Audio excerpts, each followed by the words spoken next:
नमस्कार, मी doctor Savita Chavan. Hormonal इम्बॅलन्ससाठीची जी काही आसनं आहेत त्याचा आज दुसरा व्हिडिओ आहे. मागच्या व्हिडिओमध्ये तुम्ही पाहिलं असेल की जर ती आसनं तुम्ही केली असतील तर नक्कीच लक्षात आलं असेल की जो काही ओटीपोटाचा आपल्या नाभीच्या खालचा जो भाग आहे, जो काही पोटाचा संपूर्ण भाग आहे त्यावर खूप जास्त ताण बसतो. म्हणजे तुमचे खालच्या भागातील सगळे पोटाचे जे मसल्स आहेत ते ताणले जातात. आणि आज जी काही आसनं आहेत त्यामध्ये त्या ओटीपोटावर दाब निर्माण करणारी आसनं आहेत. तर आजची आसनं आहेत पश्चिमोत्तानासन आणि त्याचे प्रकार. तर सर्वप्रथम पाय लांब करून बसायचं आहे. पाठीतून कमरेतून पूर्ण सरळ. पायाचे पंजे सरळ ठेवायचे आहेत. गुडघे सरळ हवेत, गुडघे उचलायचे नाहीयेत. आणि सूचना ह्यामध्ये महत्त्वाची म्हणजे ज्यांना कमरेचा त्रास आहे, कुठल्याही प्रकारची कंबरदुखी असेल, स्लिप डिस्क असेल, सायटिका असेल, त्यांनी मात्र हे आसनं करायची नाहीयेत. तर सगळ्यात आधी ह्या पद्धतीने ताठ बसायचं आहे. श्वास घेत दोन्ही हात वर करायचे आहेत.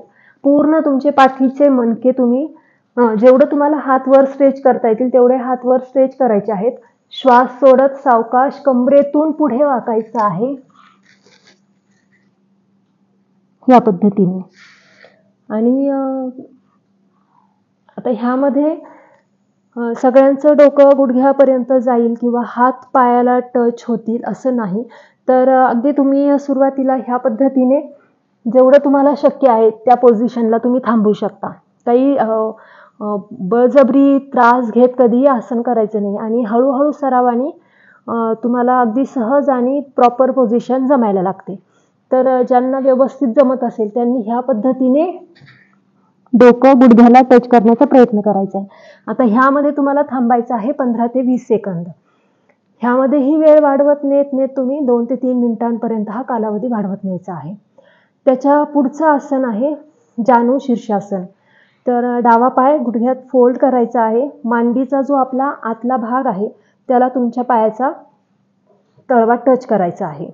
गुडघा सरळ, पायाची बोटं सरळ, आपल्याकडे पायाचा पंजा खेचून घ्यायचा आहे. सेम दोन्ही हात वर, शरीर वर जास्तीत जास्त ताणून घ्यायचं आहे. श्वास सोडत या पद्धतीने पुढे वाकायचं आहे. तुमचं डोकं गुडघ्याला टच व्हायला हवंय. रिलॅक्स थांबायचं आहे 10 ते 15 सेकंद. श्वास घेत पुन्हा वर, दोन्ही हात बाजूने खाली. आता ह्याच्यामध्येही 15 ते 20 सेकंद दुसऱ्या पायानेही हे आसन सेम करायचं आहे. श्वास घेत हात वर, श्वास सोडत पुढे वाकायचं आहे. ह्यामध्ये तुम्हाला थांबायचं आहे 15 ते 20 सेकंद. त्यानंतर वेळ वाढवत नेत बाकीच्या आसनांप्रमाणे 2 ते 3 मिनिटांपर्यंत दोन्ही पायांनी करायचं आहे. आता हे झालं जानू शीर्षासन. त्याच्या पुढचं आसन आहे अर्धबद्ध पद्म पश्चिमोत्तानासन. तर ह्याच्यामध्ये तुमचा डावा पाय तुम्ही या पद्धतीने मांडीवर ठेवायचा आहे. डावा पाय मांडीवर ठेवायचा आहे. डावा हात पाठीमागून लपेटून घ्यायचा आहे कमरेला आणि ह्या पायाचा अंगठा पकडायचा आहे. हा हात पूर्णपणे वर ताणून घ्यायचा आहे. श्वास सोडत पुढे वाकायचं आहे. ह्या आसनामध्ये तुमचा जो पाय तुम्ही मांडीवर ठेवलेला आहे त्याचा पूर्ण दाब तुमच्या ओटीपोटावर येतो. प्रेस होतात तिथले मसल्स, म्हणजे दाबही पडतो आणि स्ट्रेचही होतात. तर ह्याच्यानंतर दुसऱ्या पायानेही 15 ते 20 सेकंद करायचं आहे. हात व्यवस्थित लपेटून घ्यायचा आहे. अंगठा पकडता येत नसेल तर जस्ट तुम्ही अशा पद्धतीने लपेटून घेतलं तरी चालेल. अंगठा पकडता येत असेल तर अशा पद्धतीने करायचं आहे. श्वास सोडत पुढे वाकायचं आहे. होल्ड करायचे 15 ते 20 सेकंद. आता ह्याच्यामध्ये सेम प्रत्येक आसनामध्ये ही थेअरी पूर्णपणे सेम राहणार आहे की तुम्ही प्रत्येक आसन हे सुरुवातीला 15 ते 20 सेकंदच करायचं आहे. काही दिवसांच्या प्रॅक्टिस नंतर तुम्ही हळूहळू 15-20 सेकंदांचं 30 सेकंदांवर, मग 1 मिनिटावर आणि मग नंतर असं वाढवत नेत 3 मिनिटांपर्यंत हा कालावधी न्यायचा आहे. तर हे झालं अर्धबद्ध पद्म पश्चिमोत्तानासन. आता ह्याच्या पुढचं आहे त्रयंगमुख एकपाद पश्चिमोत्तानासन. तर ह्या पद्धतीने पाय साईडला फोल्ड करायचा आहे. जी पालथी मांडी घालतो आपण त्या पद्धतीने फक्त एक पाय फोल्ड करायचा आहे, एक पाय सरळ ठेवायचा आहे. सेम पाठीतून कमरेतून सरळ, दोन्ही हात बाजूने वर. जेवढं तुम्हाला वर शरीर वर खेचता येईल तेवढं वर शरीर खेचून घ्यायचं आहे. कमरेतून श्वास सोडत पुढे वाकायचं आहे. सेम पोझिशनला जायचं आहे. 10 ते 15-20 सेकंद होल्ड करायचं आहे.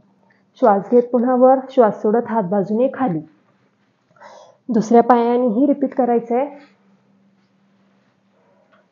श्वास घेत हात वर, श्वास सोडत डोकं पुढे गुडघ्याकडे, हात पायाला टच करायचे, होल्ड करायचे.